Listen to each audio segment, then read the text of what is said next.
Welcome to Echoes of Excellence, brought to you by PES University's Department of Computer Application, a podcast that delves into inspiring stories and seeks to gain deeper insight from our very own alumni and industry experts. My name is Ashwija, and I am thrilled to be your host today.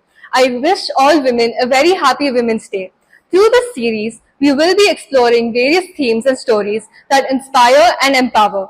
And what better way to kickstart our journey than by celebrating, highlighting, and learning from women? Joining us here today is Ms. Deepti, a PES alumni, former assistant professor in the Department of MCA, and an industry expert who has previously worked at IBM India and is currently working as a Scrum Master at Bosch. Ma'am, it's a pleasure to have you here today. Thank you. It's mine as well. Could you please introduce yourself for our audience, please? Yeah, sure. I'm Deepti, and I'm based out of Bangalore. I'm from Bangalore, born and brought up in Bangalore.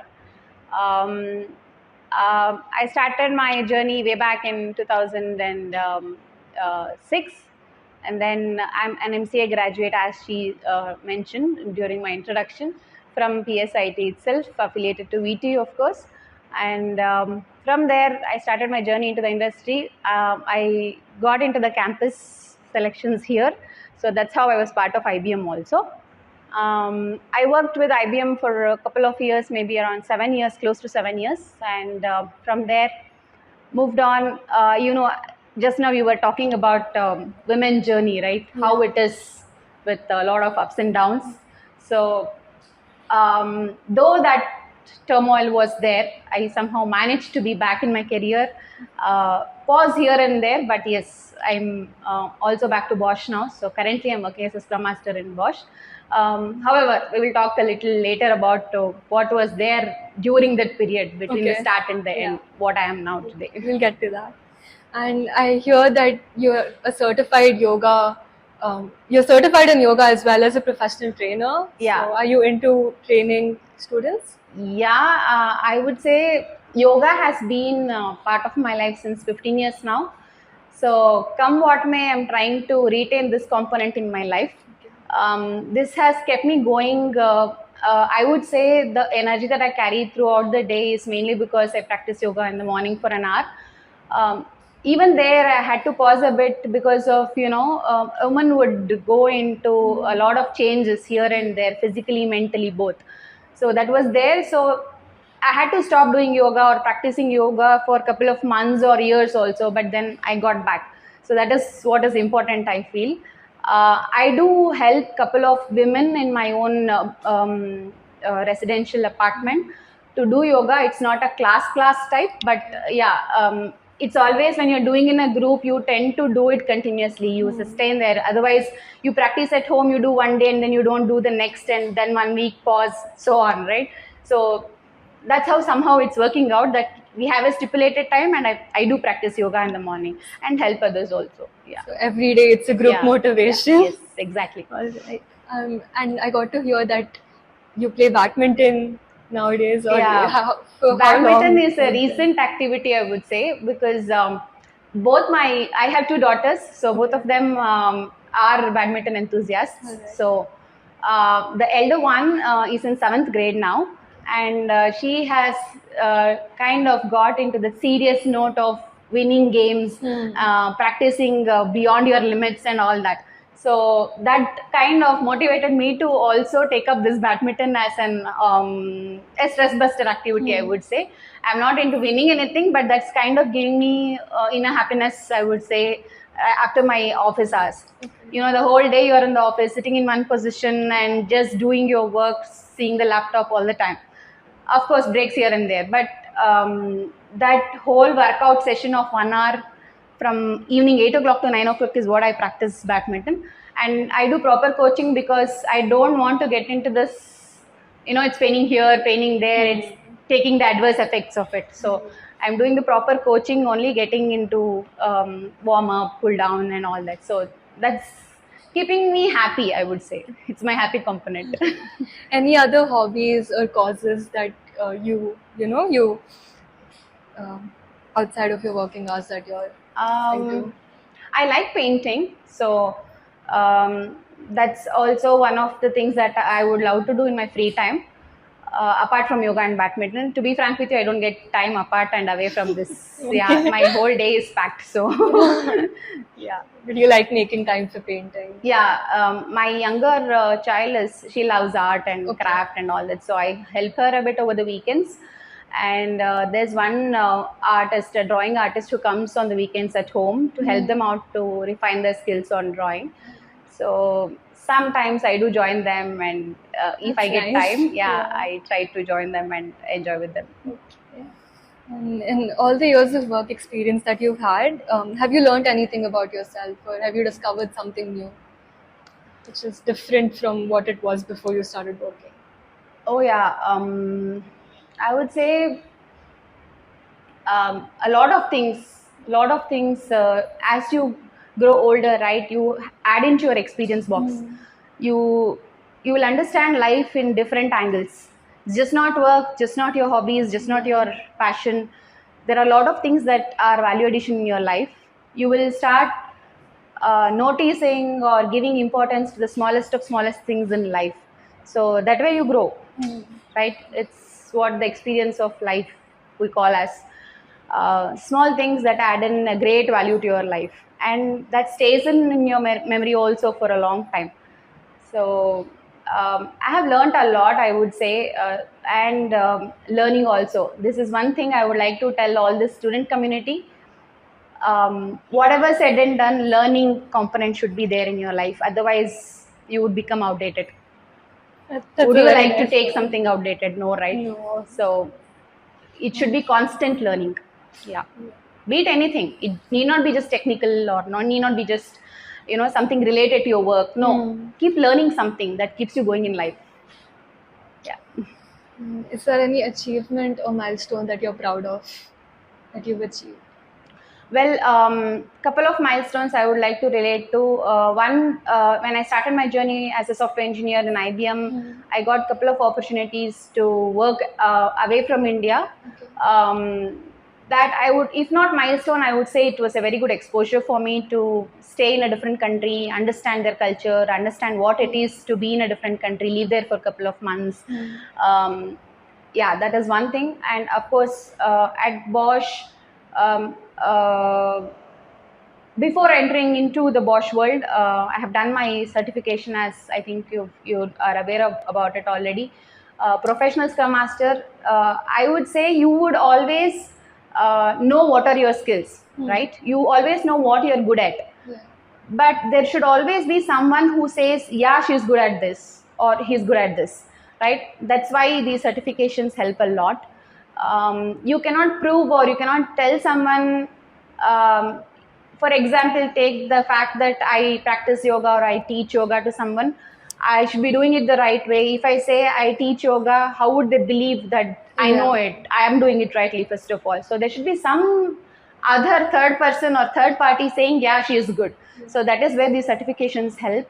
So that's another milestone, I would say. It was very hard for me because coming totally from a technical to a management, that is something I wanted to experience. All the while I was a technical person, means I was into Java, J2EE, Spring Boot, or backend development kind of applications, either development or training or teaching. But suddenly stepping from this technical to a management domain was quite a bit of challenging one for me. But when you have interest for something, you would do it well. That's what I feel. So I was interested in Agile. I was interested to learn or know more about Scrum practices, how scaled Agile will work and all that. So that's where my interest popped up, and I started understanding how is it that somebody would say, yeah, I'm good at this. So that's where you go for certifications, and somebody says, yeah, she is eligible to be a Scrum Master or a project manager or anything for that matter. Yeah. How long did you take to do your certification for Scrum? It took about 2 months of rigorous preparation, I would say. It's not as easy, at least not as easy as your examinations are, so you can just imagine. Examinations are, you are well prepared, and you have, you have given many in the past, right? And you know, at least you are not going to fail there, right? But here, during certifications, one is your preparation, another thing is it's time bound, and you don't have a second opportunity, unlike you guys have an opportunity to clear that paper again. So either it's do or you die. So it requires rigorous preparation. I took 2 months to prepare, but before that, I was into the practices for maybe around 6 months or so. So you had prior experience before getting Yeah, in. I would say you should have prior experience for you to clear your certifications. If you're taking up something very new, it becomes quite challenging for you to handle it. Yeah. You mentioned having opportunities to work abroad. Do you prefer it there, or like do you like it here in India? Would you want to go back? This is a nice question, but I would say go back is still okay. Opportunities outside should always be welcome. You will have to prove sometimes to other section of, you know, non-Indian community or a non-Indian work culture that you are capable of something. You can do something there also. It's a very nice experience to be there. But what I would say to the student group out is never leave your roots. You go, you experience, you come back. Be in your roots. This is your root, right? You cannot say India is that, India is this, so I don't want to be working in India. They pay me in euros, they pay me in pounds, so I work in UK, I work in dollar, I get paid in dollars, so I work in US. That's fine. How much money you make, you have a threshold to it. Come back to your roots. Do something here. And from my experience, Ashwija, I will tell you there's nothing outside of India that's a wow factor. You know, oh, this is really great here. I should stay here and do this. This is not there in India. There is nothing like that. Nothing like What you can find in elsewhere, you can also find in India. Of course, many times better versions. Okay. Yeah. Right, and we'll move on to some technical related questions. Sure. So obviously you were working as an assistant professor in the department. Do you prefer teaching or working in the corporate world? Both of them have their own pros and cons. Preference, of course, any day working with young minds is always a preference for me. And of course, teaching is a noble profession, a respected profession outside also. Even today, though I am, I would not say outside of PS because I always belong here. But though I'm not actively part of PS currently, I'm still recognized like that. So when I go to some domestic functions, they ask me, oh, how is your teaching work? How is your PS IT and all that? So though I'm out of it, people recognize me as associated with PS itself. So you can just imagine what is the affinity, right? There's a Affinity pride is to always it as towards well, this profession, of course. But IT is, if you want to make fast money and be there all the time, and it's your interest basically. So yeah, preference is I would say 50-50 because this also comes with its own plus and minus. So is your industry job. Of course, there is a big stress component attached with your industry. Not that it's not there in teaching job, but I would say it's very minimum as compared to the industry. Yeah. So have you learned anything from teaching or working in the corporate world? Like Lots. Teaching every day, I think there is some preparation that has to be done at your end because you're facing the young minds and you're talking to people who are already prepared, right?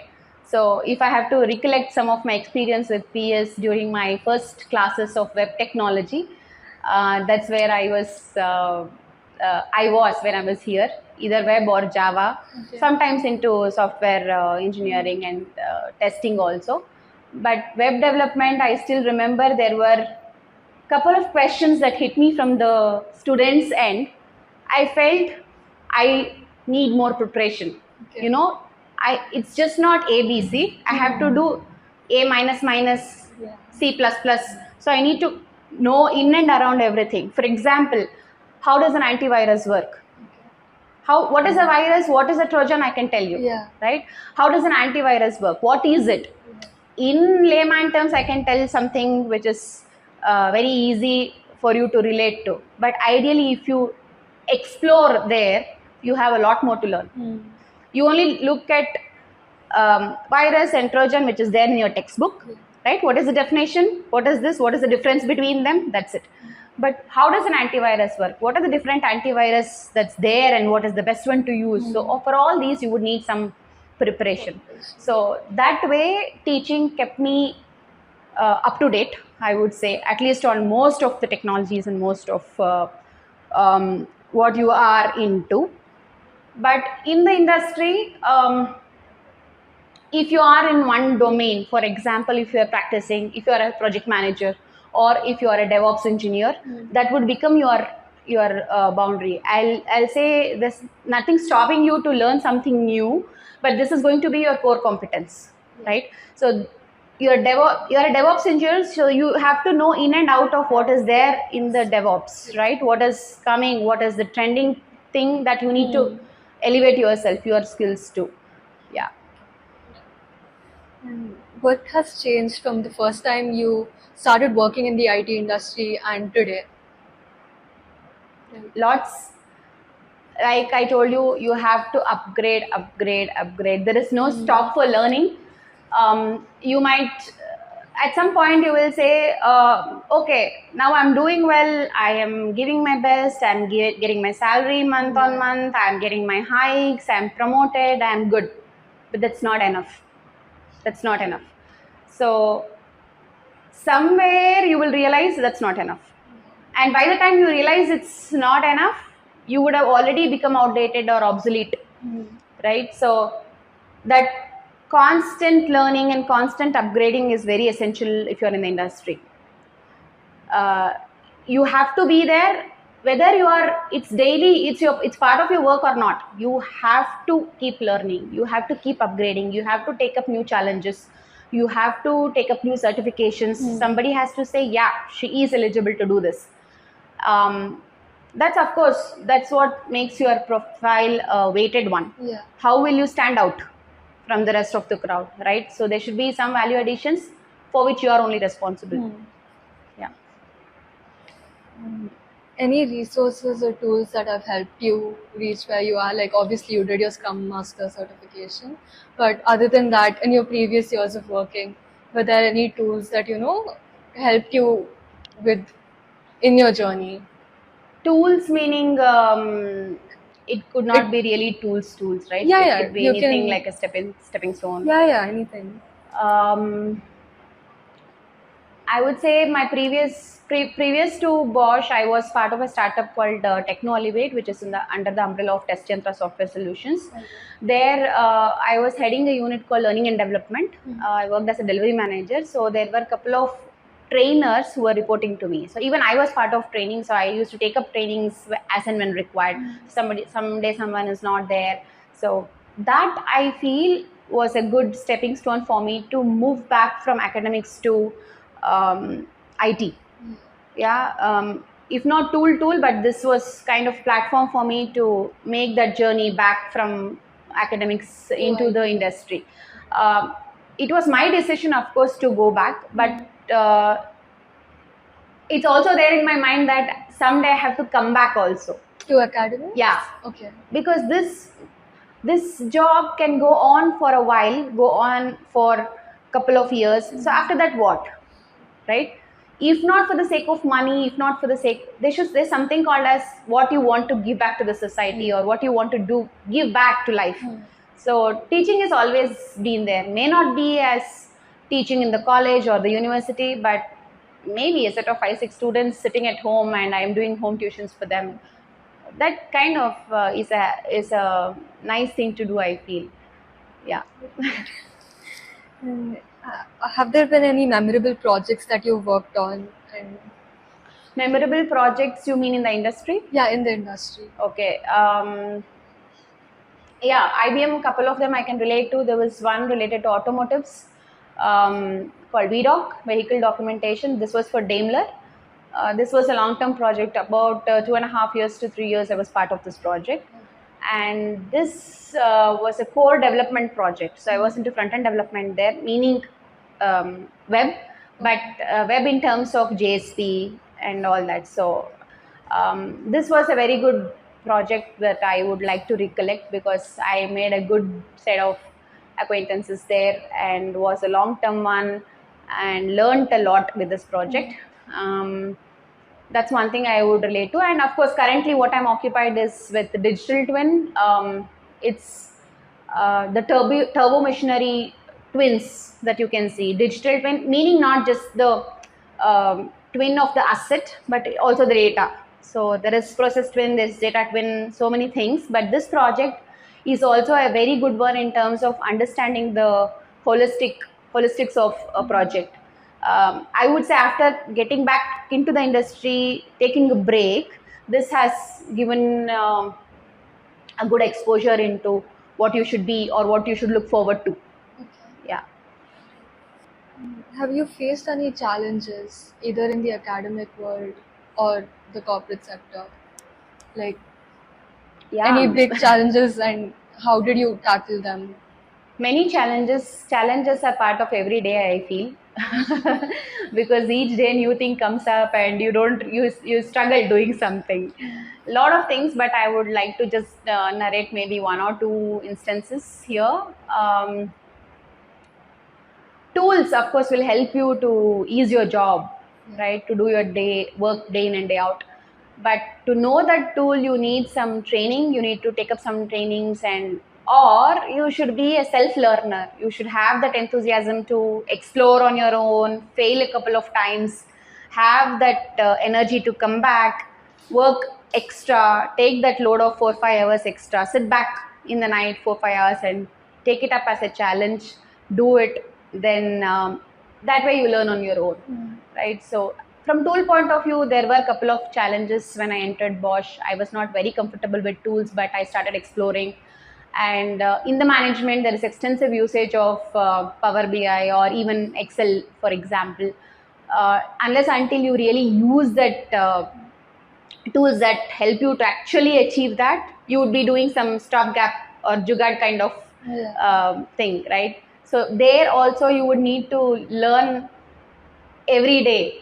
So you have YouTube, and then, or you use your YouTube on the phone and learn and simultaneously try that. Yeah. And I don't know, personally, I feel very satisfied when something really works, right? So like, wow, okay, it's working, I'm done. That satisfaction is very different. I enjoyed this even today. It used to be even in my IBM days. Okay. So I used to have sleepless nights when there is some bug or something that's not really working according to the expectation. But when it works, you're like, wow, I did it. Yeah. So that feeling is something that keeps you, going, moving forward. I believe Scrum is one of the agile flavors that are available in the market today. What made you get into Scrum? Like, how come not the other flavors like Kanban or XP? Yeah, that's a good question. Kanban is practiced mostly when you are not in that sprint mode of execution. Most projects, at least agile projects, are in the sprint mode of execution. So by and large, we use Scrum as the framework. Previous to Bosch, I was also doing, I told you, right, I was a delivery manager. So there also I was part of daily stand-ups, or we were practicing agile, but not really termed it as agile. There it was Kanban. Okay. So yeah, it was not sprint mode because we were not executing a project. It was mainly from the training's point of view. So a training is starting today, it's going to go on for 45 days. How do you manage the training after everything? What is the success factor, and are you taking feedbacks, and what is happening to people who underwent the training? All this needs to be kind of you draw the metrics and finally publish a report or something like that. So even there it was agile, but since each batch or each training batch was in different or I would say structured in different way, it was not sprint mode. So there it was Kanban, and mostly we were using the Trello board to manage our executions. But in Bosch, it is a proper project. So when it is a proper project, or so if it is executing in sprints, you would need the Scrum framework. That is the best practice. So this helps you to actually track and manage effectively. So that's how it is Scrum. I hope I answered you. Yeah. Okay. So Scrum is like more sort of after for projects, like big projects. Yeah, big projects, and you know. So there is a sprint calendar. In the next 2 weeks, what you're going to do. In the next 4 weeks, what you're going It's to do. all planned out. Yeah. So according to the calendar, you know when you're going to end the project. So if it is some kind of mode that you're operating in, Scrum is always the go-to. Do you have any advice for students who are working towards getting into the IT sector? I would say be on your toes. Never have that laid back attitude. If not today, let's see what happens tomorrow. It's okay after a month. Let's see. It's okay. अभी तो chill करते हैं यार, देखते हैं क्या होता. That attitude is okay as a student. You cannot take out that component, but that should be a very temporary one. It should not be a very long-lasting one. Saying इस semester में नहीं हुआ तो क्या है? We will see next semester I can crack it. Right? If not this company, let's take up another company. I will crack. This overconfidence is also not good, and that laid back attitude is also not good. Always be on your toes. Be hungry to learn something. Okay, today I know AWS is there, Azure is there, or some cloud technology is there. What next? Do I already know what is there next? Am I at least aware of it? This hungry factor should be there among students. That's what I would propose. And learning, as I told you, should be a constant factor in your life. You cannot postpone learning, or you cannot say, I'll pause learning for now. Maybe I'll take up after 6 months. So that doesn't work. So learning should be constant in your life. If you're in the industry, doesn't matter whether you're a student now, then you step into the industry, even then, and it should go on. Yeah. Since we are releasing this episode on Women's Day, and it's, the whole theme for today is Women's Day, how would you define women, and what are your thoughts on Women's Day? First of all, I would like to wish all the women folks very advanced Women's Day wishes here. And thank you for having me here, because it means a lot for me. Women is Stree Shakti. I feel it's adding colors, right? If take out the women component from the world, you will only see the globe in either black or white or gray or blue max, isn't it? The colorful, or that the rainbow is coming into the picture only because women are there around. I'm pretty sure the boys will not disagree. Yeah. It makes life colorful, lot of energy. We carry a lot of energy, be it positive or negative. I will not say it's always positive energy. Sometimes you're also high and low on emotions. But women factor, I think, is adding life to lives. Yeah. And what in your experience has been the biggest issue that women face with respect to the tech world? Good question again. If you see leadership, right, be it any organization, just not IBM or Bosch or Accenture, I don't want to name the organization, but by and large, if you see the leadership and the women, the quantifiers, if you see, the ratio is very low. I would say you hardly have women, though they are capable of achieving, of doing, of rendering more than expected. We really can't do that, or we're still not there, simply because I will not put the blame on others. It's simply because we are not pushing ourselves. It's within us. It just needs to come out. It's there. We are born leaders. It's just that time and then you have to keep tapping that leadership qualities in you, and you have to tell yourself, I will be there. Let me see what happens. I should do it. Why not me? Right? That will take the women to the next levels, I feel. That somewhere there is still a kind of barrier, or in yourself there is this hesitation. What would happen if something goes wrong, or what would happen? What will somebody think about you? That will go away in some time. I mean, believe me, this is from my experience. That will go away. forget about who thinks what about you, right? You just need to do what you aspire to do. So with that attitude, I think the women community has to accelerate a bit. But of course, you have very wonderful leaders across the IT industry, even with respect to women. But then somewhere that component is now it is much better. A couple of years back, maybe a decade back, it was even worse. Now I can find a lot of people achieving extraordinary things, even at the leadership or management level. Yeah.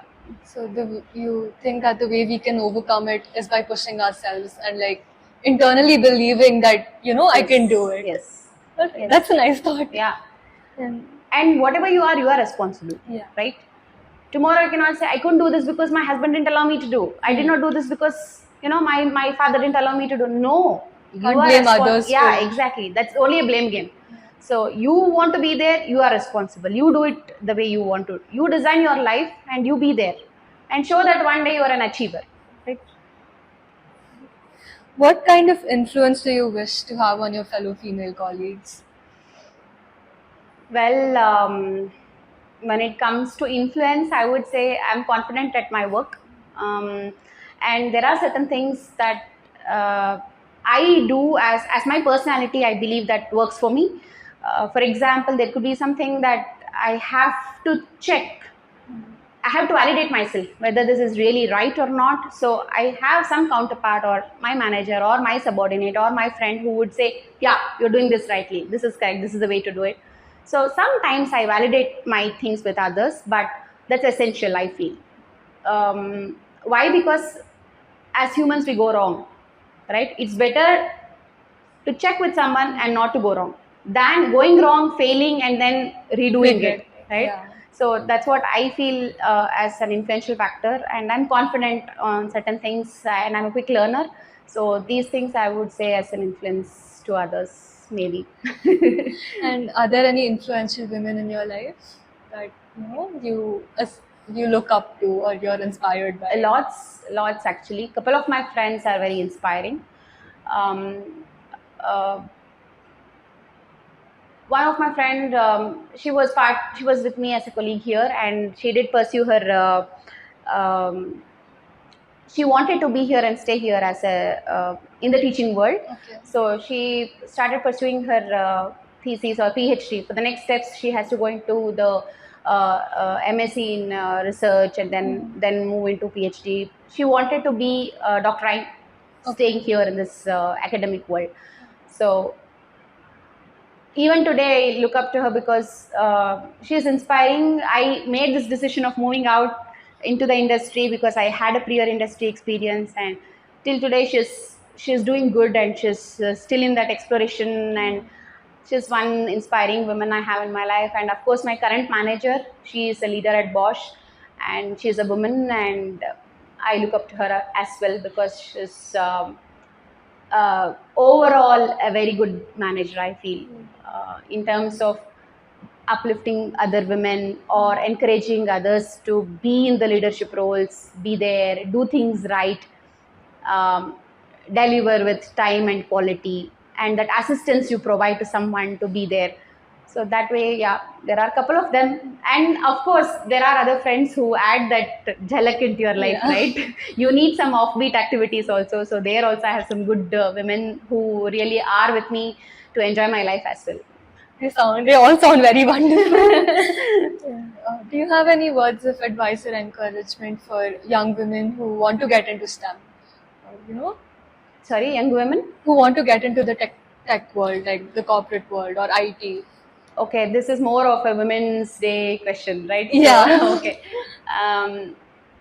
Yeah, there are ups and downs in women's life. Like I told you, sometimes you'll have to step down from your career, but don't be there. You're not made to be just a mother or just a wife. Why I'm adding this just is it is not a just. It's a whole lot of job to be a mother or to be a wife or to be a daughter-in-law or a daughter. The roles that you play in your life, right? It's challenging. It's really hard to do all that together. But at the end of the day, what are you? if I ask you what are you, maybe after 10 years, you should not say I'm this person's wife, or I'm this person's mother, or I'm this person's daughter. You have your own identity, right? And for you to have your identity, you cannot simply say I'm Ashwija. No. Then what? What are you? You What are do just you not do? a woman or just not a human being, right? Are you a software engineer? Are you an architect? Are you, doesn't matter. You can even be a fashion designer. You can be even a tailor. Have something, some component that recognizes your identity, right? So it's okay to step down, step up, step down. You do what you want in life. I wanted to teach. I wanted to be in teaching because my mom is a teacher, my grandma was a teacher. That's So nice. somewhere it's there in, that teaching skills is there, is what I feel even today. So I wanted to explore this teaching area, or how would it be if I am a teacher. It was there as a passion in me, right? So I tried it. Couple of years, I felt good. I explored something new. I understood I can teach well. I understood I can do something other than being a software engineer. But I decided I have to go back, right? So like that, you have to pursue what you are passionate about, or what is your hobby. Nothing is stopping you. You can even pursue your hobby as your profession, right? But don't stop yourself just because you got married, or just because you had a child, just because you had another child. Don't stop. I stopped, I paused, but I came back. Stop, pause. So tomorrow you don't have to regret, right? Oh, I didn't give time for my child. I didn't. No, you did. I paused for one whole year when my child really needed me. But you have in your mind that you have to get back, and that should be very strong. It's okay. If not this year, next year. If not, let's see. That won't work. That time will never come. Yeah, exactly. So you have to get back. That's more important. Do you personally go looking for new things, like, exploring new fields and things like that? Or Yeah, I feel if I do a particular job for 1.5 to 2 years maybe, which is a good duration, after that I feel that I'm overdoing this. Like I have Need to a do change. something new, something more challenging, something more interesting for me. So that's how I feel good when I keep changing. May not be jobs, even the roles or the nature of work that you do, you have to get into something new that's more challenging, that keeps you going in life. So I feel 2 years is good time to make that change and bring in that some additional factor in your life. Yeah. do you have any goals as of now? Something you see yourself doing maybe in the next year or the next couple of years? Goals, of course, project management. See, there are a lot of project managers, right?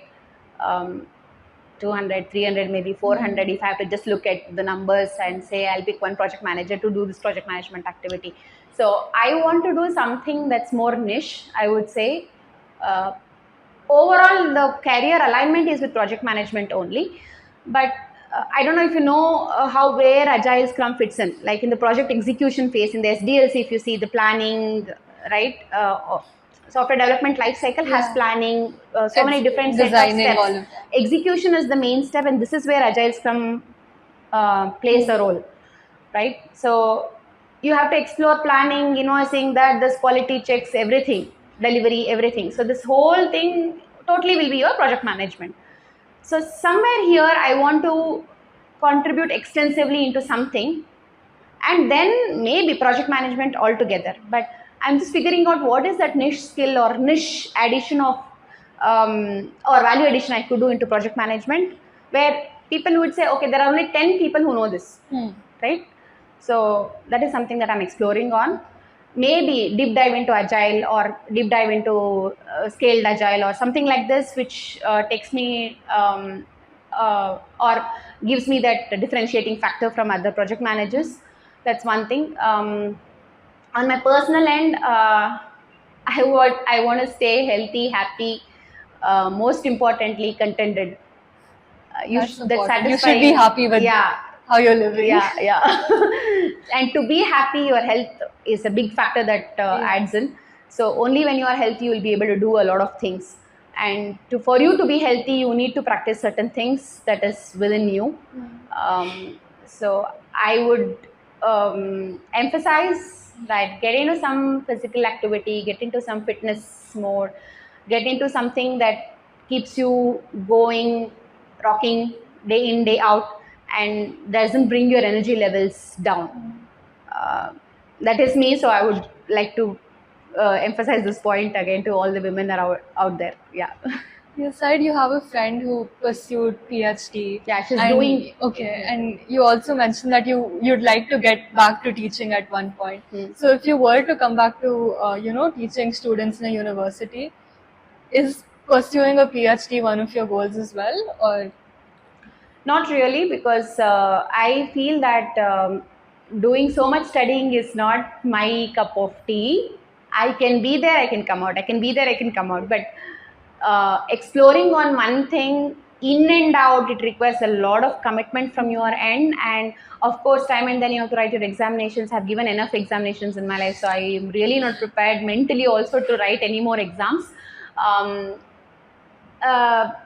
Teaching, I said, because it could be teaching anything. It could be teaching yoga, it could be teaching badminton, it could be teaching drawing. Not academic related. Need not be academics, but teaching is something that gives you that solace or peace, or it's your passion, right? So when you do your passion, you're always happy.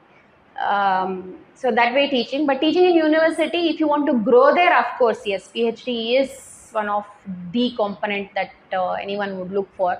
You will differentiate yourself as a better teacher or a better person, academician, if you are a PhD holder. Yeah, that's what I have experienced also. And even when here I was working as a faculty, that's what I have seen. People who have done their PhDs, their teaching levels are totally different. Any closing remarks that you want to give out to the student community? Enjoy your life, of course, that's there. All said and done, don't say that, okay, we talked a lot. I think to be there, we need to study, we need to learn. All that is there, but ultimately enjoy your life. What you have lost today, whatever is there, 16th of February, 17th of February, 2024 is not going to come back in your life, right? So enjoy the moment, enjoy your lives, be happy, be cool, have fun. But at the same time, there are certain things that you need to carry with you as yourself. One is respect to elders. Of course, your family is everything. Your friends might be there. You feel that they are everything for you because you are there. You are here, right? So you feel that your friends are everything. But all the time in your life, somebody who is behind you as your protector, as your well-wisher, as come to me anytime in life is only your family, your parents. They are always with you because they are totally responsible for you. Whether you are 20-year-old or 40-year-old or even 80-year-old, let's say your mom and dad are there even when you're 80, they're still responsible for you. They feel responsible for you. So as a parent, I feel that you have to give a lot of respect to your parents. That is missing in the younger generation or the youth that I'm seeing. So attitude is different, right? Respecting your family, always give that value to your family. Your friends are always an additional component. You love your friends, be with your friends, all that is there, but your family comes first. Okay, that is one thing. And of course, like I told, learning should be there. Learning factor should be there. Apart from that, what? You should be happy all the time. Ups and downs are there, emotional turmoils are there, but try to be happy all the time. That keeps you, that tick in your life is there if you're happy. And that happiness is just not superficial, it should be your inner happiness. So whatever you feel keeps you going or adds in that happiness in yourself, keep doing it. Don't stop. Yeah, that's probably my word to say. Thank you, Mom. We had a wonderful conversation today. Thank you so much. Thank you for giving us our time. Thank you, Ashita. Thanks to you. Thanks to your team.